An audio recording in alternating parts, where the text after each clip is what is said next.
نئی نئی نعمتیں ایک علاقے میں سامنے آتی ہیں تو اس سے لوگوں کے حقوق وابستہ ہو جاتے ہیں، لوگوں کے مفادات، اس علاقے کے لوگوں کے مفادات۔ اس حوالے سے آج ان کا یہ معتبر جرگہ یہاں آیا ہے، اور آئل اینڈ گیس کے جو محکمے کے ذمہ داران ہیں، سرکاری افسران ہیں، وہ بھی یہاں آئے اور ان دونوں کی آپس میں ملاقات ہوئی، اور وہاں پر وہاں قوم کے جو حقوق ہیں اس حوالے سے بات ہوئی۔ تو اس پر اتفاق کیا ہے انہوں نے کہ ہم قانون اور اصول کے دائرے میں رہتے ہوئے اپنے حقوق کا مطالبہ کریں گے، اور حکومت ہمارے ان حقوق کا تحفظ کرے گی۔ اور انہوں نے بھی ان سے یہی وعدہ کیا کہ یہ کمٹمنٹ ہے کہ وہاں کے علاقے اور وہاں کے قوم اور شمالی وزیرستان کے لوگوں کا حق اول ہوگا اور اس کو مکمل تحفظ دیا جائے گا۔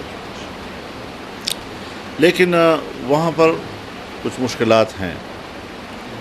مثلاً شمالی وزیرستان کے جو عثمانزئی قبیلے کا دھرنا ہے کہ وہاں پر بڑے معزز لوگ، یعنی ابھی حج کے دنوں میں ہمارے ایک منتخب چیئرمین اپنے یونین کونسل کے، ان کو ٹارگٹ کیا گیا، شہید کر دیا گیا۔ ہمارے وہاں جو تحصیل کے سیکرٹری جنرل تھے ان کو شہید کیا گیا۔ مولانا سمیع الدین صاحب جو ہمارے صوبائی اسمبلی کے وہاں کینڈیڈیٹ رہے اور بڑے حق گو قسم کے عوامی لیڈر تھے وہاں پر، ان کو شہید کر دیا گیا۔ اس کے بعد ابھی گزشتہ ہفتے میں کوئی 4 یا 5 اور لوگ شہید کر دیے گئے۔ اور یہ تو وہ لوگ ہیں کہ جو نامور ہوتے ہیں اور ان کو لوگ میڈیا بھی اس کا تذکرہ کر لیتی ہے، ورنہ یقین جانیے کہ عام آدمی وہاں محفوظ نہیں۔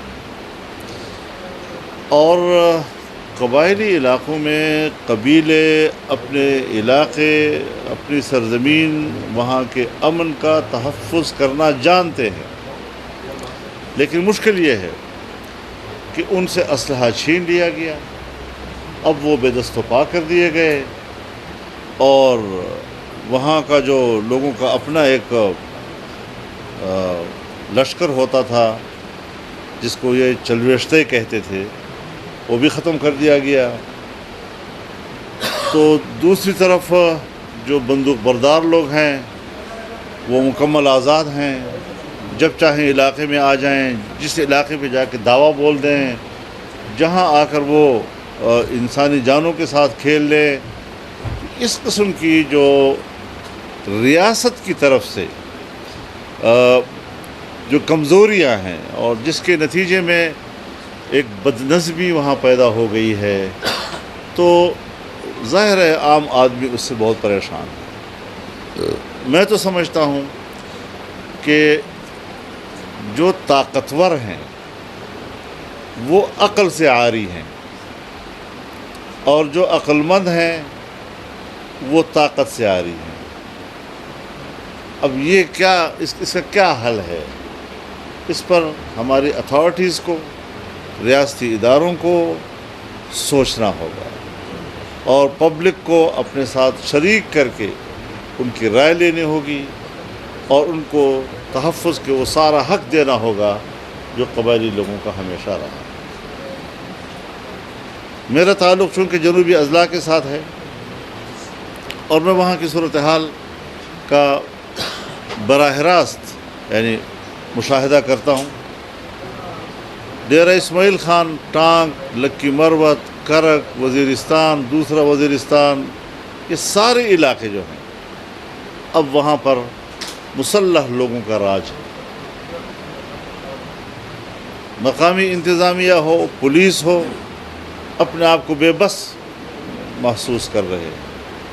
تو اس حوالے سے بھی جو وہاں پر عثمانزئی قبیلے کا دھرنا ہے، ان کی بھی اپنے علاقے میں اپنے تحفظ کے حوالے سے، یعنی ایک ہے حقوق کا تحفظ، ایک ہے جان کا تحفظ.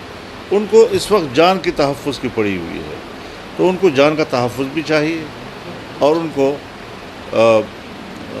حقوق کا تحفظ بھی چاہیے. اس حوالے سے انشاءاللہ اسی ہفتے کے اندر میں بذات خود وزیر اعظم سے انشاءاللہ ملاقات بھی کروں گا، اور اس حوالے سے جو مجھے براہ راست لوگوں کی طرف سے رپورٹس مل رہی ہیں اس پر سنجیدگی کے ساتھ غور کر کے علاقے کو امن دینے کے لیے سوچا جائے گا کہ اس کے روٹس کیا ہیں، روٹس کا تعین کرنا ہوگا.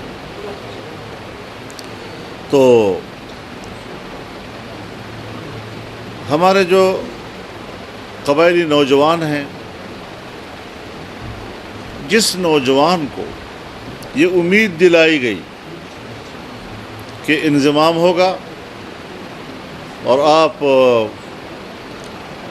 سیٹل ایریا کے برابر کے لیول پہ آ جائیں گے، آپ کی تعلیم، آپ کا معیار زندگی، آپ مقابلے کے امتحان میں اس کے برابر آ جائیں گے، صورتحال تو اس سے زیادہ خراب ہو گئی ہے.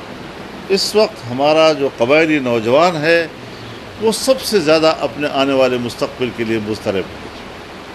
حالانکہ ہم تو اس وقت چیخ رہے تھے کہ جو کچھ ہو رہا ہے غلط ہو رہا ہے، لیکن ہر طرف سے ایک کر لیا گیا کہ بھئی یہ بہت ضروری ہے. قبائلی جرگہ بیٹھا یہاں پر اور تقریباً 5-6 سال تک یہاں پر اس قبائلی جرگے کے اجلاس ہوتے رہے اور وہ ایک موقف دیتا رہا، لیکن کسی میں ہمت نہ ہوئی کہ وہ اس جرگے کی بھی بات سنے. اسلام آباد میں کنونشن سینٹر کے اندر تمام سیاسی پارٹیوں اور قائدین، تمام مذہبی پارٹیاں، قوم پرست جماعتیں، ہر طرف سے لوگ اکٹھے کیے گئے اور انہوں نے ان سے ملاقات کی اور اپنا موقف دیا. بظاہر تو ایک قرارداد بھی ان کے حق میں متفقہ طور پر طے کی گئی، لیکن اس کے باوجود پتہ نہیں ہماری اسٹیبلشمنٹ کے دماغ پر کیا سوار تھا، کیا بین الاقوامی دباؤ تھا، کون سی کوئی ایسی کوئی خوبصورت مستقبل ان کو نظر آ رہا تھا. سو آج حقیقت یہ ہے کہ نہ وہاں پر انتظامیہ ہے، نہ وہاں پر پولیس ہے، نہ اس کی کوئی کارکردگی ہے، نہ کوئی ترقیاتی کام ہے، اور اگر ترقیاتی کام کے لیے پیسہ جاتا بھی ہے تو خاکم بدہم وہ بھتے کا شکار ہو جاتا ہے. کیا ہوگا وہاں پر؟ تو اس حوالے سے آج یہ جرگہ جو ہوا ہے اس میں اس بات کو تسلیم کیا گیا ہے کہ گیس جو برآمد ہوئی ہے اس میں پہلا حق وہاں کے عوام کا ہوگا، اور یہ حق ان کا تسلیم کیا جاتا ہے. اور انشاءاللہ اسی حوالے سے ہم یہاں سے سروے ٹیم بھی بھیج رہے ہیں. اس سروے ٹیم کے اندر یہاں کے علاقے کے جو قبائلی زعماء ہیں ان کی نمائندے بھی 2-3 ہوں گے، تاکہ ان کی موجودگی میں سروے کیا جائے، اس کی پوری رپورٹ محکمے کو دی جائے، پھر گورنمنٹ کو دی جائے، اور اس کے بعد معاملات جو ہیں وہ اس پر کام شروع کر دیا جائے.